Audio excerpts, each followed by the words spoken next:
Hi guys, so I'm Lawrence. And I'm Natalie. And we are the Brazen Brits. If you are new here or you don't know, we decided last year that we were going to travel around the US in our 37-foot travel trailer.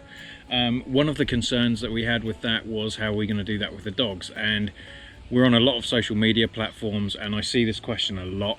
Being the beginning of summer, so we thought we would do a video just to help anyone who's wondering what it's like, things you need to watch out for, things you should know. Good news is it's much easier than we thought it would be, but we do have 10 things. Nice. Is it 10?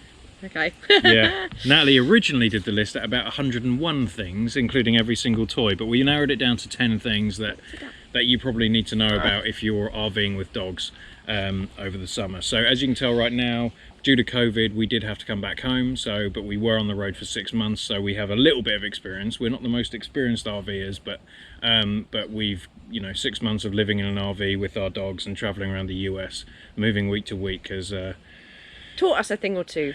Just one or two, yeah. So Natalie's going to talk for the next few minutes and I'm just going to chill out. No, you said you would help with this video. I have to watch this one, who's just looking at rabbits right now. Yes. Okay, so the first one is travel days.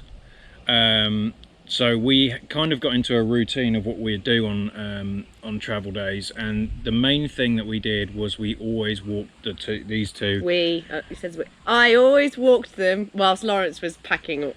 To be fair, I wasn't. I was just drinking coffee, but she doesn't know that. So yeah, basically walk them before. I know it sounds obvious, but just take them out for a walk before you go, and they will travel much better. They'll fidget less. These two are pretty good anyway. Roxy's old and Jax is really calm, but any other dog, you'll probably need to walk them, and they just travel better. Yeah, and also they need a chance to relieve themselves. So. And that, true. Yeah, but I mean, you need to take them on a walk rather than just letting them pee somewhere. Yeah. There's a few things that we did to prepare travelling. So we have the F250 crew cab, which has the back seats. When the back seats fold up, it's really flat in the back. We also bought a, what do you call it, like a hammock sling like a car thing, seat protector. The reason for that is because the dogs can scratch the back of the seats, they can scratch underneath, and underneath the forward seats is like a felt, and their dog hair gets caught on that. So we bought this sling, which is really good. Roxy's quite old and she has a little bit of incontinence as well every now and then, so it stopped any of that from getting in the carpet. So, and also sandy paws when they've been on the beach or mud, anything like that. It just keeps it all in that hammock. And that's been brilliant. In fact, it's still in the truck now, just because I think I'm going to leave it there because it's really handy. So then there's the other obvious things like water bowls. You can buy a collapsible water bowl that we've got that we also take on hikes. Obviously you'll need water for the water bowl, so if you're stopping at a gas station, something like that, or depending how long the journey is, you might want to stop and let the dogs have a pee break and have some water. The other things is obviously poop bags. If you're doing a long journey and and you stop to let them poop, then you'll need poop bags there. Most rest stops don't have poop bag dispensers. Some do, but most don't, so you'll need to make sure you have those with them. Anything else on that? No. Okay. I'm definitely gonna let you cover this one, Nat. So Natalie does all of our bookings. It's very windy here, so hopefully you can hear us okay. Well, I think we're getting a storm. This was terrible timing. It has, literally, since we've been sat here, just it's gone very grey. Well, let's carry on. This could be funny. Okay. So Natalie does all the bookings week to week for our campsites, and we have had some issues with breed restrictions having a Doberman. So can you tell me what goes on when you... Oh, well, they usually say it on the website. Most of the places when I'm booking, I just go into their rules part of the website and it will say there whether there's any breed restrictions. Sometimes it just says no aggressive dogs. Generally, I don't understand that one, but I will always phone just in case for those ones to be like, hey, what do you mean by this? And they'll either say then, oh, we just mean like no pit bulls or Rottweilers or Dobermans, or they'll just say, well, as long as your dog's friendly. Only one campsite that I really wanted to go to had the ban on Dobermans. Most of them are pretty good, but do check it. And then other ones are like no more than one dog, no more than two dogs. you know, must be under 50 pounds. So just check, because otherwise it's going to be real sad when you get there and find out that you're not meant to be. So there was one time, maybe 2 times, when we did turn up and we asked all these questions and we looked on their website, there was no restrictions, and when you turn up and they give you your, you know, the map and things, it actually said on there no Dobermans, by which point we were already set up and having dinner at that time before we read it. We were there for a week and there was no issues. No one said anything. It probably helps that Roxy she hasn't got her ears cropped, so she's not quite as recognisable. She's a hound mix. She's a hound mix, and she's very like docile anyway. So she hasn't got an aggressive look or anything about her. But just bear that in mind, that, you know, they didn't mind. No one picked up on anything, and obviously there was no issues. But dog breeds and sometimes dog sizes are an issue, so just make sure you do your homework. We quickly learnt this one: set up and tear down. Just leave the dogs in the car until you're done. So we originally would set the trailer up, let the dogs out. Actually, originally we would let the dogs out for a pee. Yeah, then put them back in. Then put them back in, then do the trailer, and they're all restless at that point. So what we did was we just left them in the truck, set up the trailer. Then after that we used to let them out at that point, but we decided not to, and it's so much easier just leaving them in the truck completely until we had everything set up, and we mean everything. Yeah, like even the fence. Yeah, the fence was out and everything. They were probably sat in the car, you know, for maybe, I mean, we got pretty quick at it by the end. So maybe it's only an extra 20 minutes or so, just until we set up. But maybe 30. It made a lot more sense. 30 minutes they were stuck in the car afterwards, but it's so much easier. You don't have to worry about them running in and out of the trailer or anything like that. So get everything set up. Then once you're settled and the trailer is in order, then let them out. There's always leash laws in trailers, in trailer parks, in RV parks. You go 8 mile on us there. Yeah.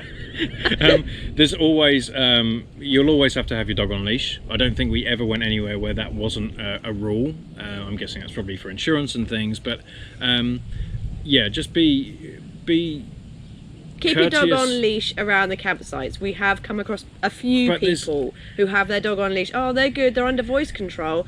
Well, that's not nice if you have a dog that's leash reactive, like this little one here.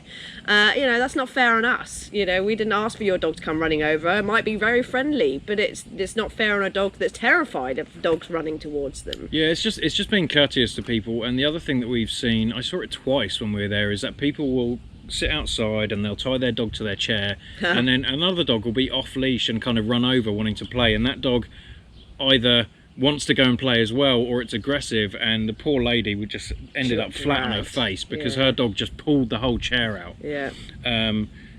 So yeah, be careful of that. And the other thing is, when you are walking around, even if you have a really long leash, just be courteous of other people, because they might be grilling.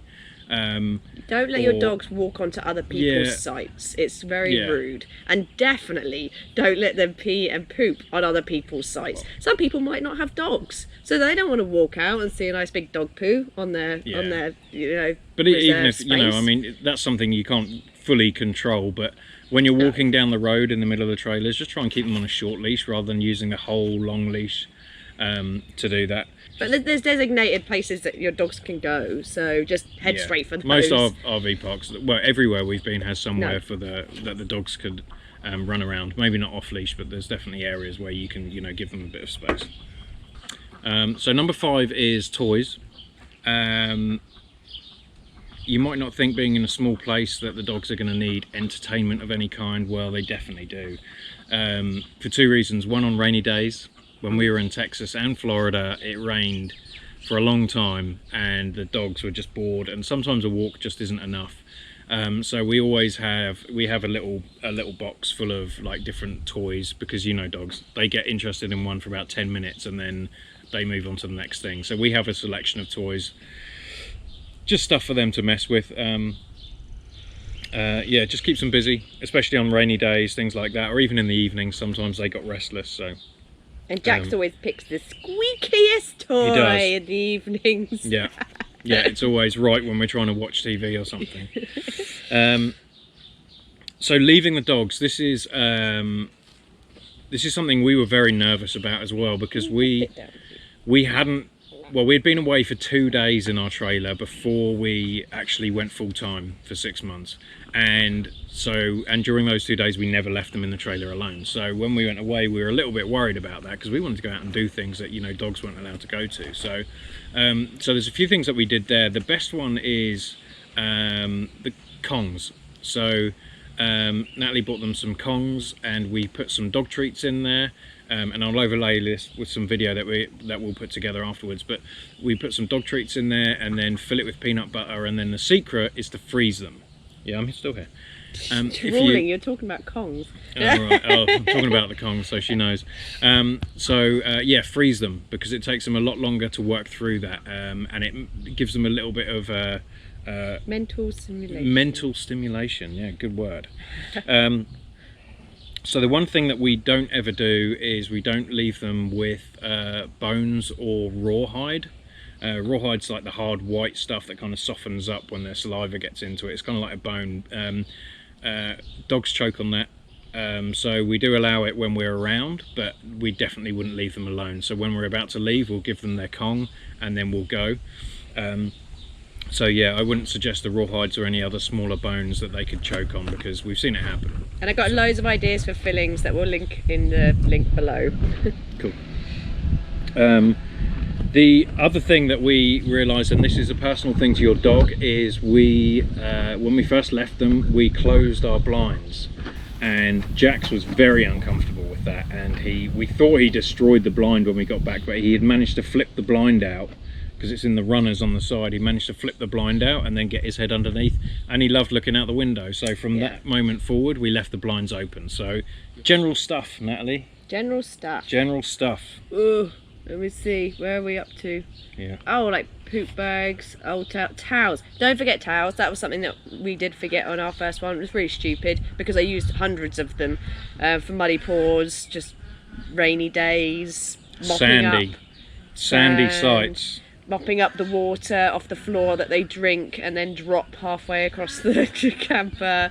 So yeah, don't forget your dog towels, poop bags, we've kind of already discussed that, don't forget that, and your dog beds.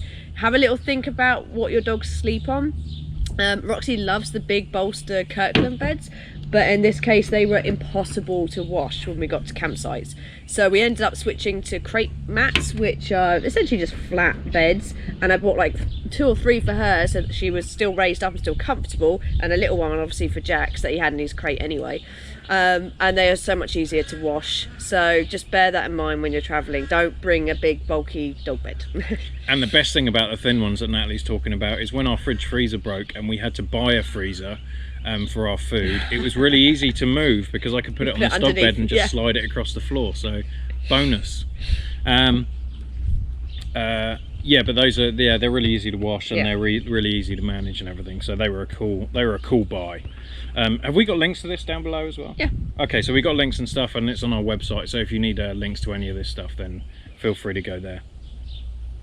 So we feed a Dehydrated raw by Honest Kitchen or Spot Farms, and the reason that we did decide to do that in the end was for space. So you can get 40 pounds of food out of an 8-pound box, and we can stock up loads of boxes. So we had 4 months supply of food on the road. It was great, and then you can supplement with other stuff. I mean, we bought some tin of sardines.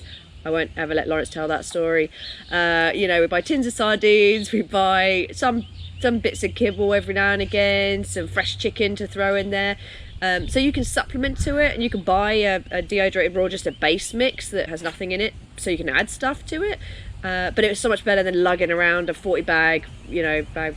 I think the problem is, if you have a bag, you have to have a big box for it, or it's got to find somewhere to go. Whereas these things come in big square boxes, and you can stack them anywhere, you can shove them, you can put them in the cabinets and everything. It was so much easier when you did that. Yes. But just a tip, if you do get the sardines and you're not really, and you don't really use the microwave too much, don't store the half-used sardines in the microwave for 3 weeks. The smell got worse and worse and worse, and then eventually we went to use the microwave and we all nearly died. So don't do Little that. tip. Yeah. But do give your dog sardines, they'll appreciate it, and it's very good for their joints. This one's kind of normal, but I feel like it's something that you could forget quite easily, is their basic dog grooming stuff. So we have toothbrushes for these guys, we have their brushes, things like that.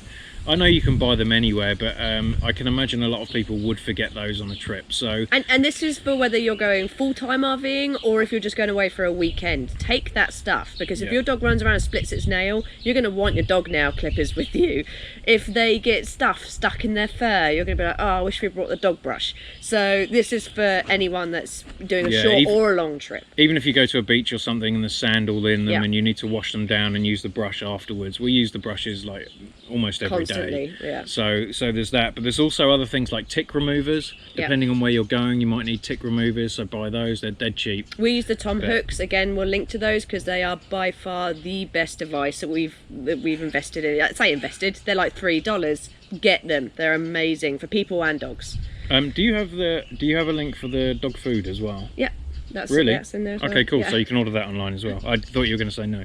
Okay, and the other thing that we used is carpet cleaner. Wait, did we talk about a first aid kit?